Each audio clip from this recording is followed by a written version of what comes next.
the underlying logic and rationale of what we see with the OPCW and the IAEA and what we saw back in the 1990s is to create essentially a propaganda narrative that justifies essentially Western belligerence and war fighting, aggressive war fighting. And as you say, and of course this is Mearsheimer's argument in Why Leaders Lie, in liberal democracies and so on, you actually get more lying going on and so on, because populations, have to be led to believe that their countries are doing the right thing.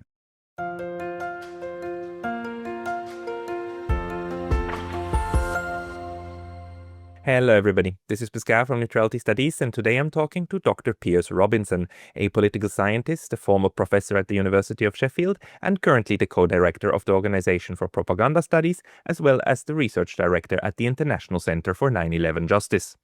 Dr. Robinson wrote a great article on Substack about the International Atomic Energy Agency, the IAEA, its actions in Iran, and the similarities to the much abused OPCW, and in general the role of lying through institutions, or let's say war propaganda through third-party institutions. This is what we want to discuss today. So, Dr. Robinson, welcome. Good to be with you. Thanks for taking the time, because you looked into the IAEA a bit, but your main expertise is on the OPCW, and you can maybe really help us shed a little bit of light, because what we've seen happening over the last couple of weeks is how this international institution, which is located, the IAEA, located in neutral Austria, supposed to be a neutral arbiter on all things neutral, a watchdog, right? And how that was being used in order to create a propaganda case for war against Iran. Can you maybe lay that out for us? Yeah, I mean to start with the IAEA and the issues surrounding Iran and the attacks on Iran. I mean, we're in this early stages where one needs to investigate this formally and from an academic point of view. But it certainly looks as though the IAEA has become caught up essentially in the propaganda drive to take America and Israel to war against Iran. So you had the statement being issued by the IAEA about non-compliance, literally within hours of the Israeli strike on the country. You have, of course, all of this backdrop controversy over Palantir and the Mosaic platform, which was being used in order to harvest data and information, and which might well have been used in order to allow the IAEA to actually make this statement, so strongly implying, suggesting non-compliance on the part of Iran. So, in a way, especially with the timing, this has all hallmarks of a large, major watchdog body, as you describe, becoming caught up in essentially the propaganda drive to underpin the attack on Iran and what is, in fact, a long-standing regime change operation in relation to Iran. And for me, so working on, I have worked extensively on the issue of the OPCW, which is the Organization for the Prohibition of Chemical Weapons, which is, if the IAEA is a nuclear watchdog, this is the chemical watchdog. And, the OPCW has become involved for many years in the chemical weapons allegations in Syria. And we have a big body of evidence documenting now the manipulation and effectively the corruption of parts of that organization in order to point the finger at the Syrian government in relation to alleged chemical weapons attacks, and really fitting in with a broader regime change operation against Syria, which of course has been successful now because the Syrian government fell in December 2024 to overthrow that country. And so, in terms of what we've just seen with Iran and the IEA, this clearly fits with what we know, and we can get into some of the details of the OPCW in a few minutes. But it fits with what we know about the OPCW. But of course, it also fits with a broader, even broader backdrop, going back to the invasion of Iraq in 2003, and even before that, with the role of UNSCOM and UNMAVIC in Iraq, and with the weapons inspections and so on. So, and there you have a similar pattern, essentially, of these organizations being used, manipulated, and if they're not allowing themselves to be manipulated, becoming sidelined and so on. But essentially operating within this context whereby they're very much operating at the behest of, Western foreign policy interests. So, and I'll finish the summary here. This is a large sort of backdrop and pattern, or a framework pattern we can see now, where these organizations, which of course are established there to maintain international peace and so on, have actually become subverted to the interests of, in this case, Western regime change operations in the international system. And of course, a major issue because these institutions are effectively serving propaganda for war.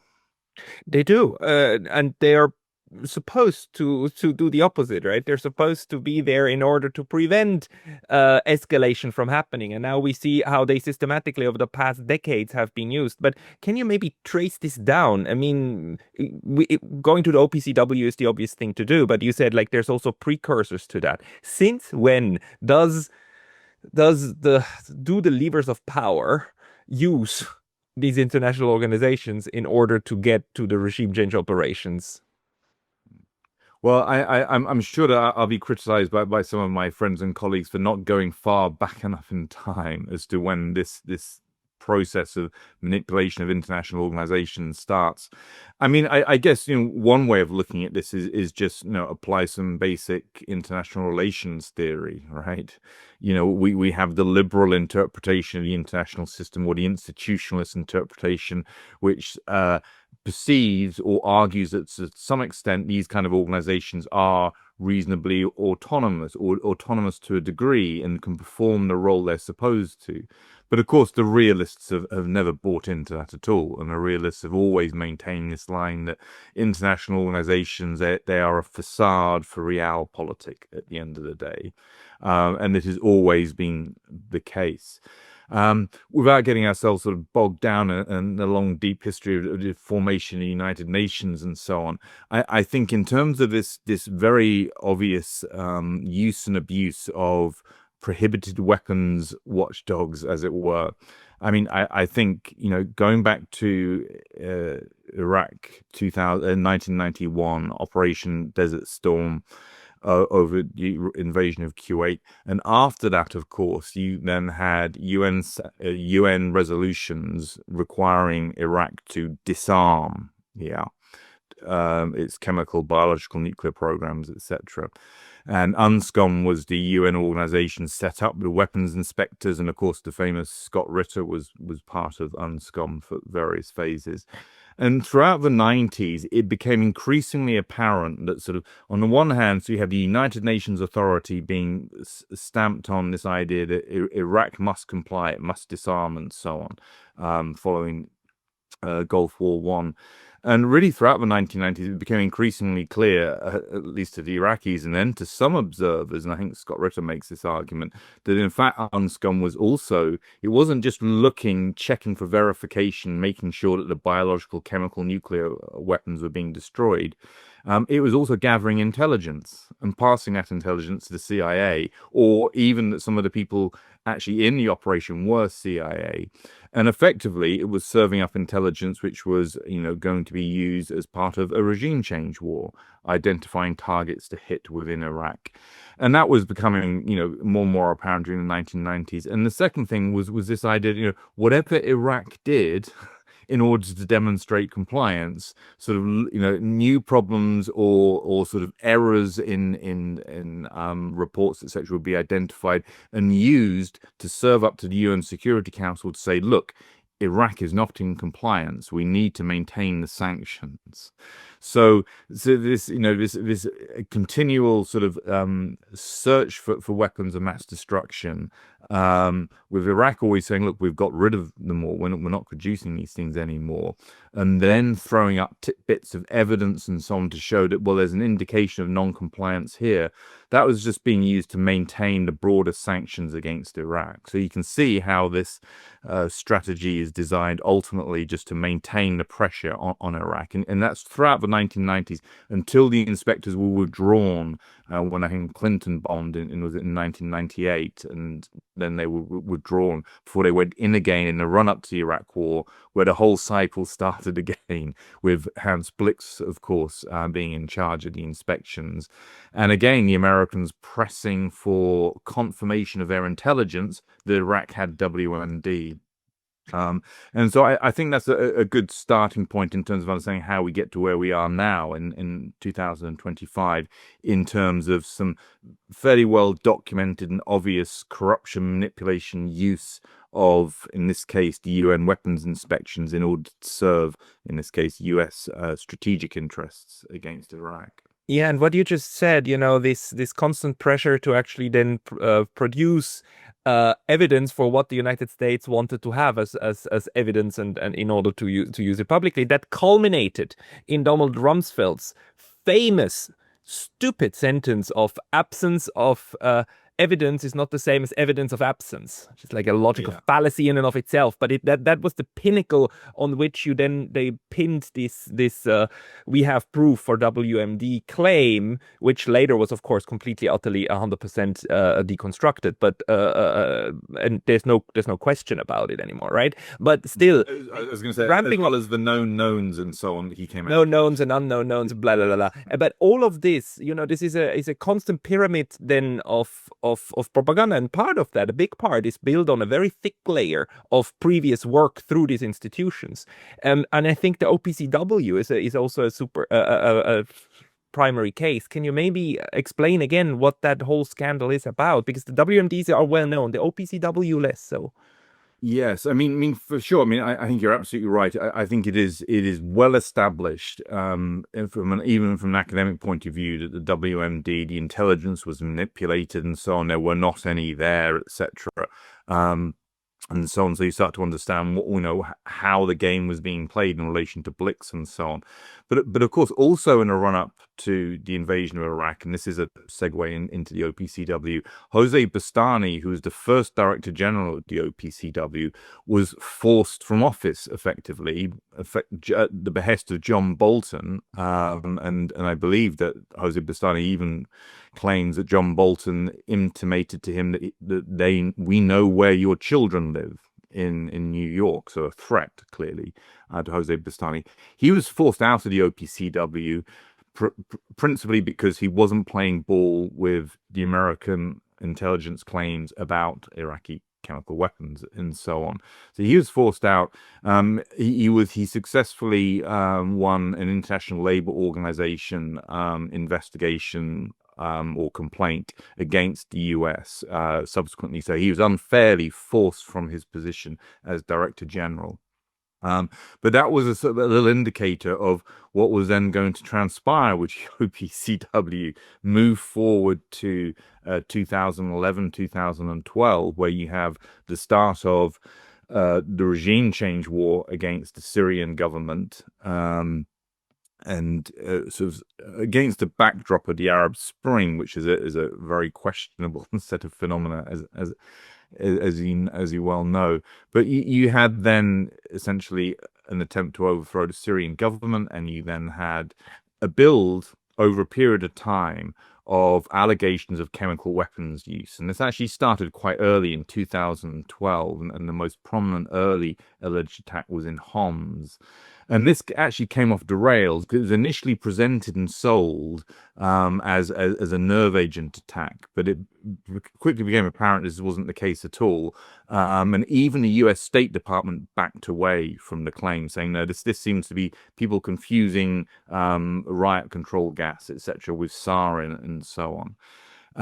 But then, of course, in 2013, you had the Ghouta mass casualty attack, which was all in the context where you had the Obama administration issuing a red line to the Syrian government about any use of chemical weapons. It will be justification for us to launch a massive attack on Syria.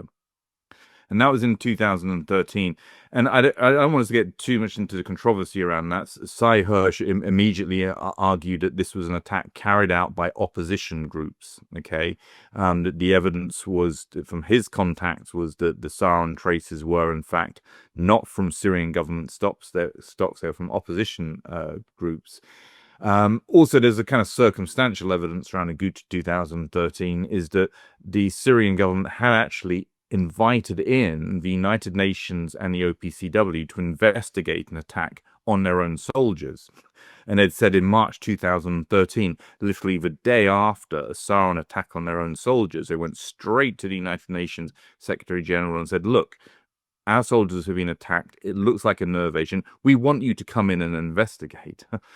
And then when the OPCW UN team finally got in to investigate in August of 2013, literally within a week or so having arrived in Damascus, there's suddenly a sarin rocket attack in the suburbs of Damascus, right in full view of the UN OPCW weapons inspectors.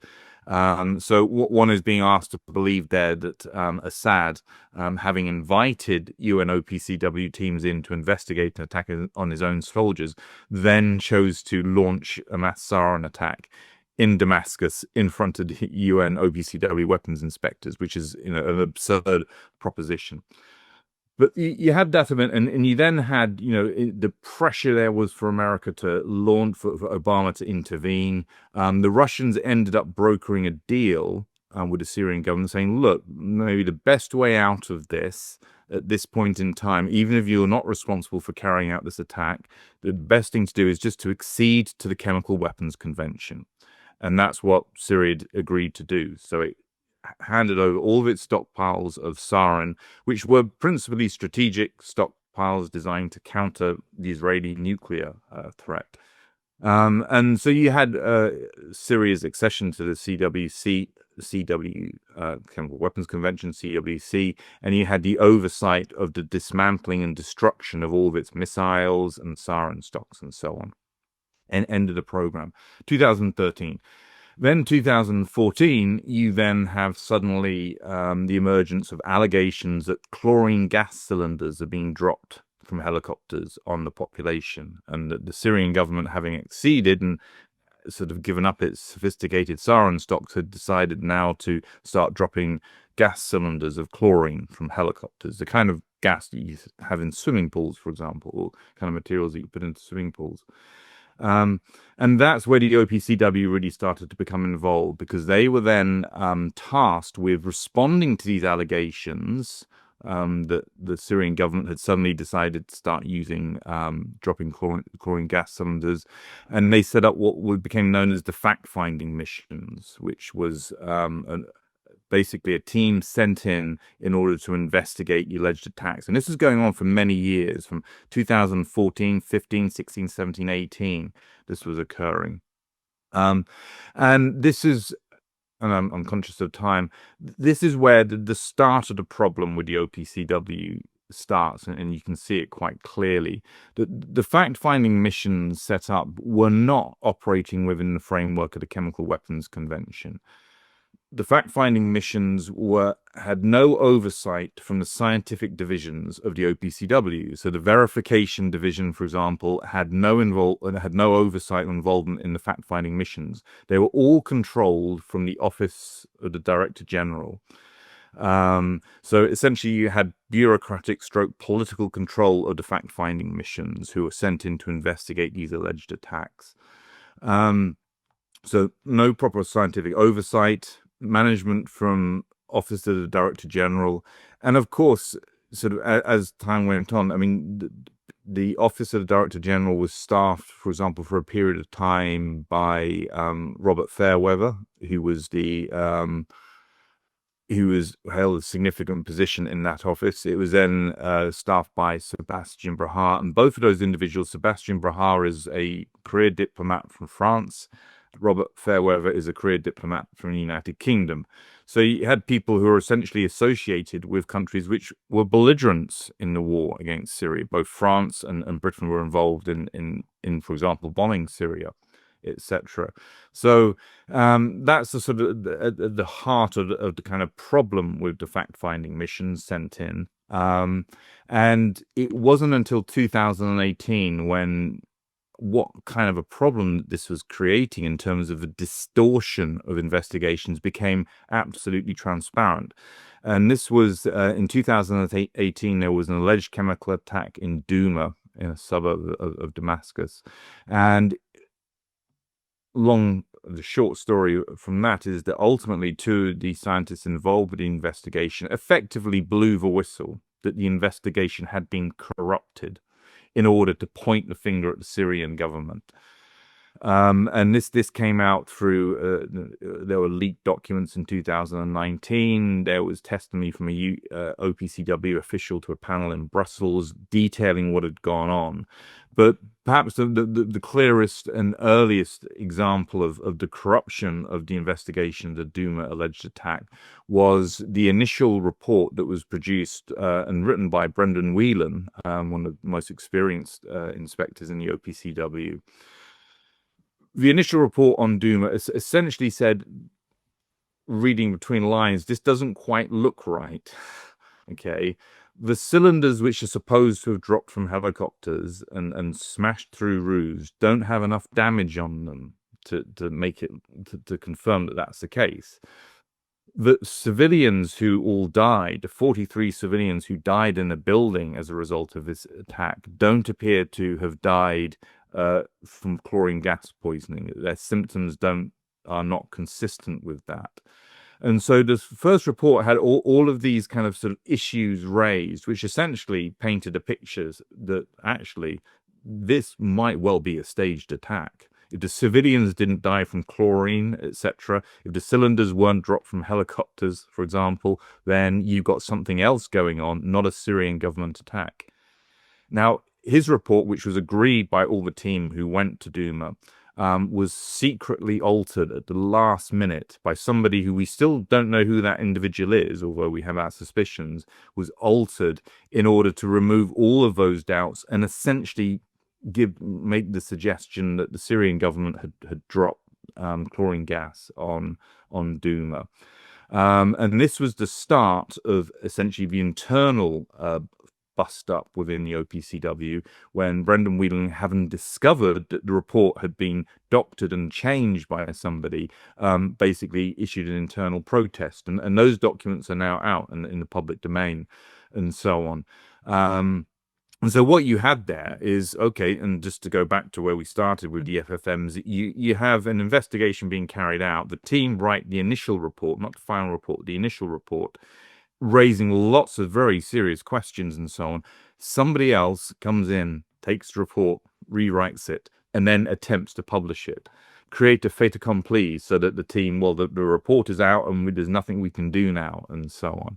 And that was the start of the sort of corruption or the corruption of the Douma investigation. And, it goes on and on from there. There's been many years now where I've worked alongside Hans von Sponeck, Jose Bastani, and Richard Falk representing the OPCW whistleblowers. It's been discussed at UN Security Council level. It's been discussed within the OPCW, and there's effectively a standoff at the moment between Americans and the French and so on, and their allies in the OPCW versus Iran, China, and Russia and so on, who are saying, look, these questions need to be addressed, etc. But this gives you a clear idea of how the investigations were manipulated. You have political control of the investigations, and when inspectors start to find something which is inconvenient for the narrative that you're trying to maintain, you have to alter their reports. And then in this case, when the whistleblowers effectively, revealed what had been going on, the response, of course, was not to, which would have been the reasonable response, to say, look, okay, so we have lead members of the team raising questions about manipulation. Let's have a proper investigation. What the OPCW then did, led by the Director General, Fernando Arias, was to smear and condemn the whistleblowers, the scientists, his own scientists, and so on. And he continues to do that to this day, and so on. So you can see there the OPCW is caught in this propaganda narrative in relation to chemical weapons in Syria. Inspectors trying to do their job, and when they succeed in getting closer to the truth, they then get shut down. Their reports are sidelined, and then they themselves are smeared. At the behest, behest of the Director General of the OPCW. So he's complicit in the cover-up in relation to Douma and Syria.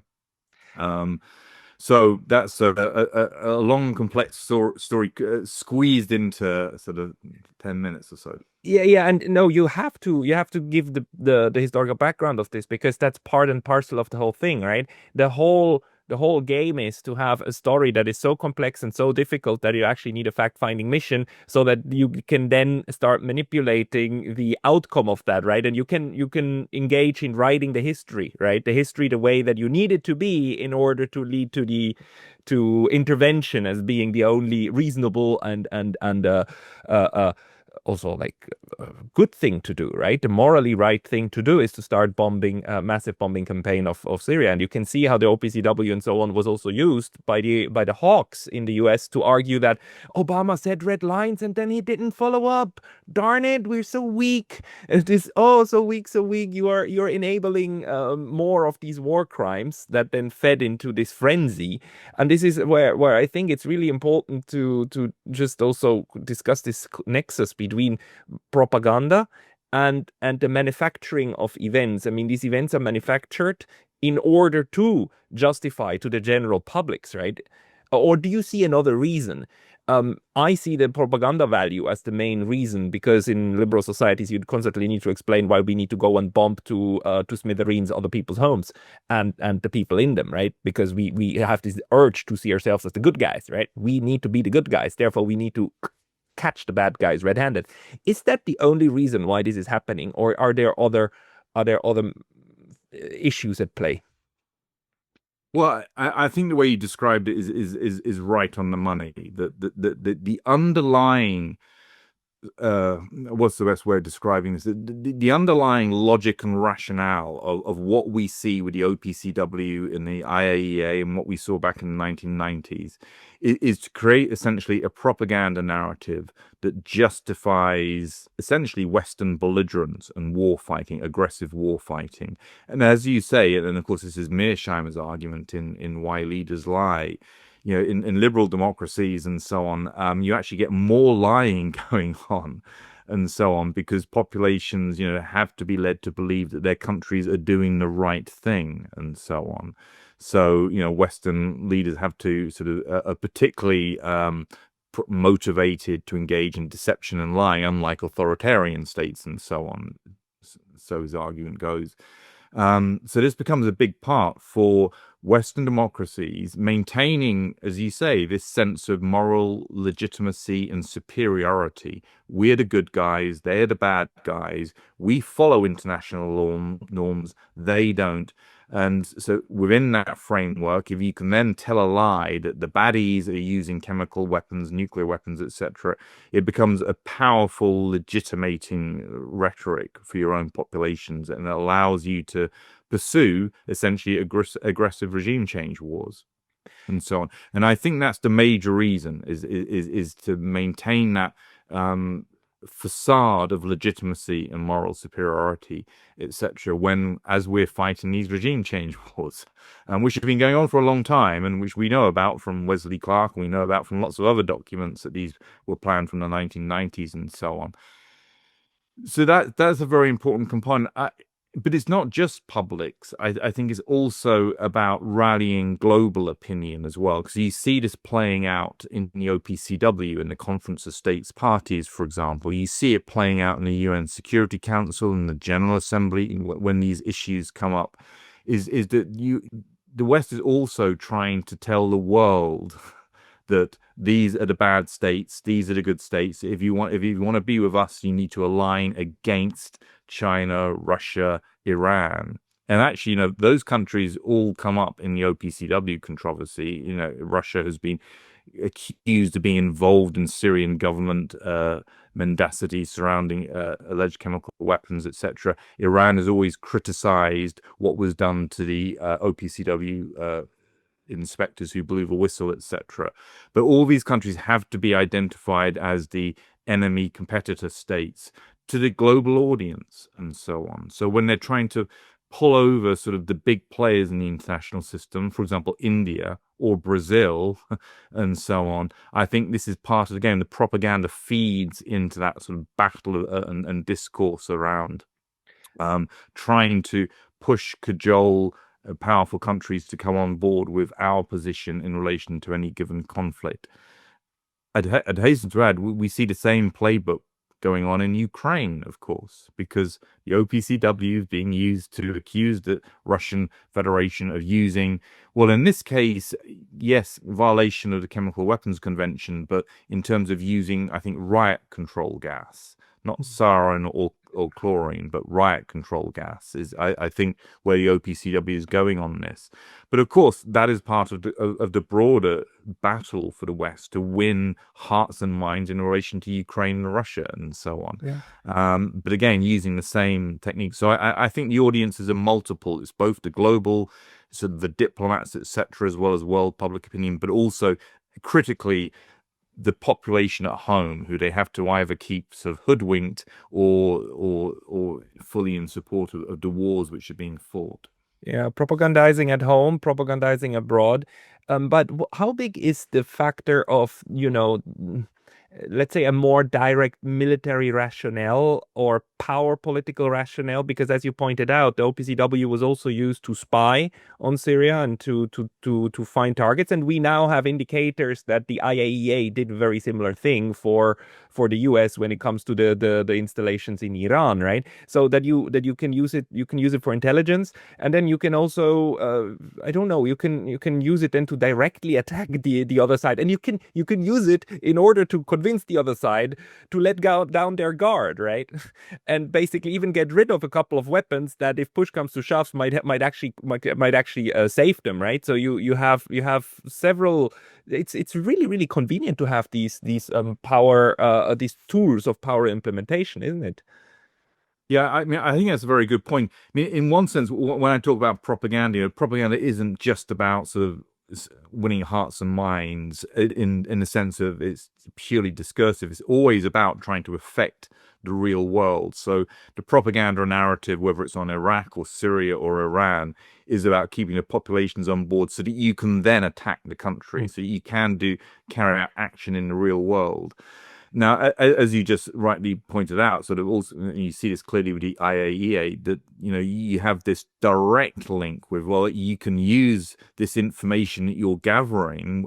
Okay, the fact-finding missions, possibly, certainly in the case of UNSCOM was being used to spy. Certainly, we have this evidence on the IAEA, etc., and that has direct military use and so on. And so that clearly there's that component to it. I think there's also understanding these essentially as false flag processes, right? So that after Douma, France, Britain, and America bombed Syria. After Han Shakun alleged nerve agent attack in 2017, same countries bombed. So you create these events in order to then create justification for direct military action.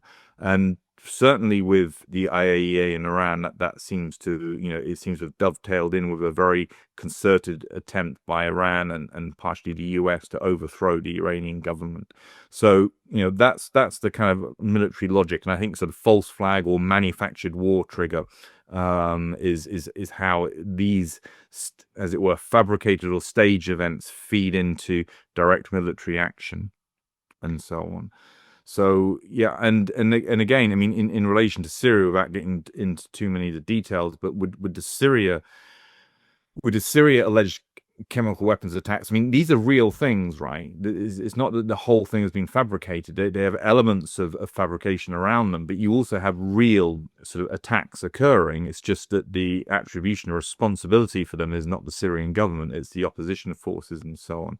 So you have real attacks being conducted, real people being killed. And in the case of many of the instances that we've looked at of alleged chemical weapons incidents in Syria, you have the paw prints of Western intelligence services in the background around these things. So, these are intelligence-linked activities, not just about perception propaganda at home, also about enabling direct military action and so on, as part of the regime change war strategy. From your research, what would need to be done in order to prevent this? Because it seems that a part of how this works is that powerful countries are able to install their people, right? Especially if you install them in the director general and so on, a few key positions, and you basically got the thing under control. Now, we need an OPCW, we need an IAEA, we need international institutions because they're supposed to have this mediating function, right? And trust building and so on and so forth. We shouldn't throw out the baby with the bathwater when we say like, okay, we need to get rid of those things. We need them, but we need them to work. So what would be, can you think of an example of an international organization that actually does its job correctly and is not corruptible to that level? And what is it that creates this corruptibility? Mm. Well, I'm not sure if I can think of an international organization which is doing a good job because I haven't been investigating them systematically. All I know a lot about is the OPCW, and then of course the backdrop in relation to Iraq and now with Iran and the IAEA. I mean, in terms of how do you get these systems to function correctly? I mean, going back to the point we made earlier was that realists, the realpolitik analysis, they'd say it's never going to work. You'll never be, these things will never be more than window dressing for sort of power politics. Now, of course, but let's go with a kind of liberal idea that maybe these institutions can be made to work. I mean, some of this isn't overly complicated. I mean, I would say the first thing is that trying to shine a light on what has been going on is the essential first step, which is in a way what I've been doing along with Hans and Jose Bastani and Richard Falk is Transparency. to try show what's been going on. Because if you take people, I know it sounds terribly complex when I'm talking about some of these cases, but actually, when you look at some of these alleged attacks and you look at the reports, you see how manifestly absurd some of the claims are that are being made. They don't put an awful lot of effort into these propaganda sort of campaigns and so on, or to these staged events. And if you look closely, you can actually see that these are flawed. So gaining that transparency, finding a way of explaining to people what has been going on, I think goes a long way, because when they know that they're being looked at and so on, that can start to modify behavior. After Douma, by the way, in 2018, there were no more alleged chemical attacks in Syria. So I think it's very plausible that the intelligence agencies who were orchestrating these attacks realized with Douma, now that there are scientists coming out from the OPCW saying this is not what's going on, what the British and American governments are saying, that they realize that maybe time's up on this, that we can't carry out these attacks anymore, and so on. So transparency helps, and it helps you move closer to having organizations which are going to be doing their job. But to gain proper transparency, you really need a functioning mainstream media who are going to report on the issues. And of course, we're up against that brick wall across multiple issue areas that the mainstream media doesn't do its job. I think in more practical terms, and certainly this is what we argue in relation to the OPCW, I mean, simply bringing the fact-finding missions into the framework of the Chemical Weapons Convention would be a start. Okay, making sure that those investigations had oversight from the scientific divisions, for example, that their work had to be peer-reviewed, would be making a huge step forward in terms of improving the quality of those investigations. Another thing, and this connects with the point about involvement of intelligence and involvement of Western linked actors, is that the OPCW fact-finding missions became completely reliant upon evidence being handed to them by essentially third parties, which in Syria ended up being the White Helmets, who are of course linked to the British government, set up by a former British military officer James Le Mesurier, and so on. So if you think it from a scientific point of view, it's absolutely, or even just from a legal sort of police investigation point of view, it's absurd to be relying upon essentially participants in a conflict for evidence, because it opens the door for that evidence to be corrupted and manipulated, which is exactly what you can see in many of these investigations, is corrupted and manipulated evidence, etc. So trying to simply take, say, the fact-finding missions onto a normal, as it were, scientific objective footing, where you don't allow them to be fully reliant upon information coming from groups who clearly are aligned in the conflict, that would be a start. So there are all of those kind of sort of practical things which can be done. But this is the argument that Claire and Claire Daly and Mick Wallace made, because they produced a report for the European Union following the Douma controversy, and partially about that, but also partially about, well, the solution to this is the Chemical Weapons Convention is good. Just make sure you stick to it, and so on. Yeah. And so in a way, sort of greater adherence to the kind of the regulations and norms that should be established would be one way to make these things effective. How you achieve that, I don't know. How you create the political will for an area of, I mean, international organizations don't get much scrutiny from journalists and from the wider public, right? They are seen as rather abstracted from the reality of most people's lives. People know about UN Security Council meetings and so on. They get reported and so on. But I don't think it's a particularly transparent, opaque, Mm. or scrutinized strata of, as it were, governments in international politics. So where you find the political will to get them to do their job properly, where you get, is difficult to ascertain. But then, having said that, I mean, there's a lot of public engagement globally now in relation to what's happened, the genocide against the Palestinians in Gaza. So, there's always, scope for, I think, sort of scrutiny and attention to increase. I mean, Hans von Sponeck and Richard Falk, their Princeton book, which was out last year, is all about how do we rescue the United Nations. So, Yeah. for those of your viewers who don't know, but Hans von Sponeck was a former Assistant Secretary General in the 1990s. He resigned over the Iraq sanctions strategy policy. Richard Falk is emeritus professor in the US, but both of them very connected, obviously, with the United Nations throughout the course of their career.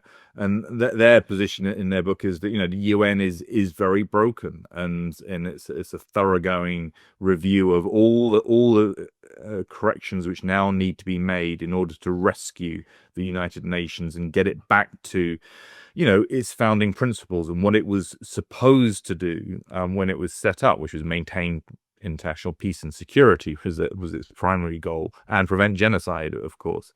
So I think in May there is a mammoth task there, but the solutions are. It's not complicated. These aren't complicated problems. With the corruption that we're talking about, I think the challenge is creating the political will where people are willing to push through for change. Yeah, but political will is only one. The other one then is creating the mechanisms that prevent this kind of stuff from happening, right? I mean, I think the OPCW is a prime example of how you must not allow a Secretary General to run independent investigations under the umbrella of the OPCW. You need to create an institution which itself has A, transparency rules, and B, review mechanisms. I mean, we see international organizations who because they're not corruptible, actually the United States had to checkmate them. I'm thinking of the World Trade Organization. The World Trade Organization doesn't work because its review mechanism is now being blocked, but that's because the organization itself is set up in a way that actually gives different party equal chances to escalate their cases. And obviously that's something that was missing in the OPCW, and apparently it's something that's missing in the IAEA. So the political balance within the system that prevents one from taking over the entire organization and using it as a face to the outside world.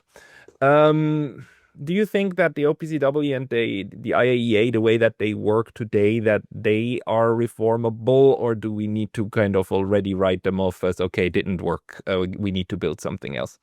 Well, I think, I mean, the WTO is a good example. I mean, you're probably looking at the structures through which they were set up and established need, a root and branch reform ultimately. That I mean, again, I mean, just going back to the last answer, I mean, there is the simple response is just to make sure that they operate within the framework of the agreed Chemical Weapons Convention. Which is a good convention. It's a sound, good convention. Everybody wants it. Yeah, and if you force adherence to that, I mean, so no, for example, initially it was OPCW was meant to be everything. It has to be by consensus. Okay, everyone has to agree, and at some point down the road, they just dropped that. So it was then sort of majority voting rules which were brought in, but of course that just becomes vulnerable to the kind of pressuring, from the big players, and this is exactly what you see in relation to the OPCW Douma controversy, where you have the US basically muscling, rallying the countries in its camp to vote for, and so on. And you just basically have, as is often the case at the States Parties Conference now, just countries trading political insults at each other and so on. So it's become highly politicized and so on. So I think, I mean, is there a mechanism by which you can force these organizations to stick to the treaties? Well, in effect, there isn't ultimately. I mean, you're not able to, for example, take legal action against international organizations if they're demonstrably corrupt. They're protected from that and so on. So maybe that's something which should be changed. Mm-hmm. Maybe international organizations should be, for example, in the case of the OPCW whistleblowers, when they revealed the truth and then were basically smeared and had their careers ruined by the OPCW, should have a right to take legal action against the OPCW, Syrian government as well, etc. Maybe that's the road to go down, to make sure that there is accountability can be forced through that mechanism. But I think with the OPCW, I mean, this has been going on a long time now. And of course, it has focused around Syria. But I think if you look at the way in which, countries within the Western camp are pouring money into the organization, and, you see the Director General signing checks and so on, and submissions at the OPCW in terms of funding support for the next 2-3 years, etc.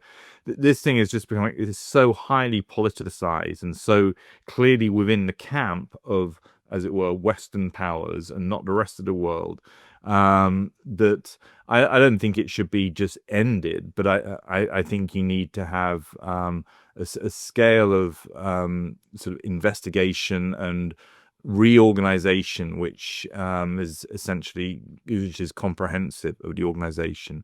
I suspect with the Syria, I suspect that you've got a lot of, you've not just got people who are co-opted by Western powers in the OPC. I suspect you've also got intelligence people who've managed to get into the organization. It was certainly the case with UNSCOM in the 1990s. No reason to think that isn't the case with the OPCW now. So, when you've got an organization which is that corrupted, you've got an awful lot of work to do. But I think, in the long run, yes, it should be maintained. These things, as with the United Nations, do potentially serve an important role to avert war and so on. But yeah, it's an awful lot of work needs to be done to recover them. Yeah. So. Yeah, no, I agree. I mean, we need these organizations, and if we don't have them, we need different ones, and then we just create the same problems again, right? So we need, that's why this research is very important, so that we understand where these things fail. And one fascinating thing is usually when we create institutions that fail, we usually create new versions of them. I mean, the UN is a new version of the League of Nations. The International Court of Justice is the successor of those structures, right? So I mean, we know when we have a good idea. We know that we should make it work. We just don't seem to be there yet. Yeah, and and maybe, and I know that some people say it was always thus, that you cannot create a situation where these global level organizations will ever do more good than harm. And I don't think I really go with that. I think these can be a force for good. I think you see it playing out in relation to or at least the UN creates a platform for awareness about what's happening in Gaza. Yeah. Okay, even though it's been ineffectual and so on, but at least it gets it on the agenda and so on.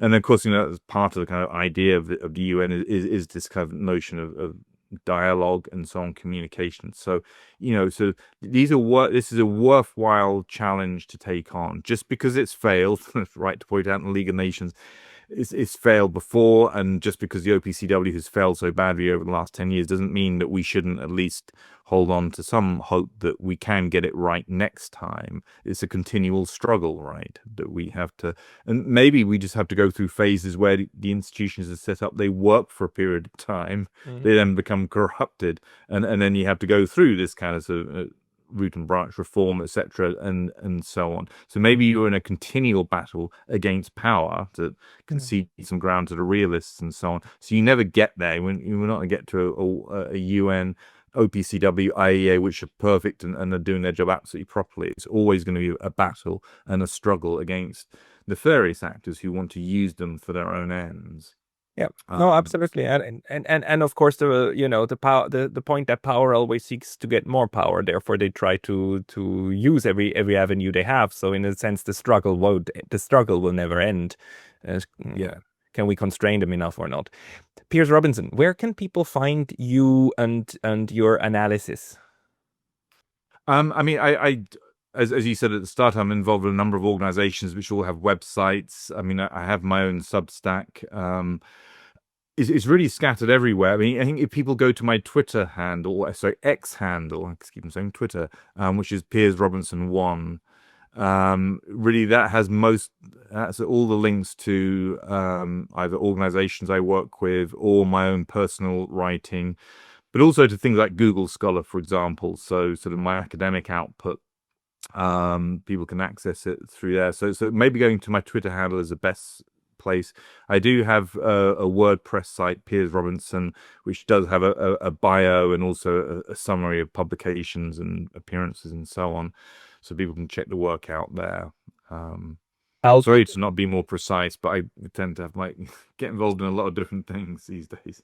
Perfectly fine. Better too many than too few. I'll put the links to everything that you just told me into the description of this video below. Check it out there. Dr. Robinson, thank you very much for your time today. Thank you very much.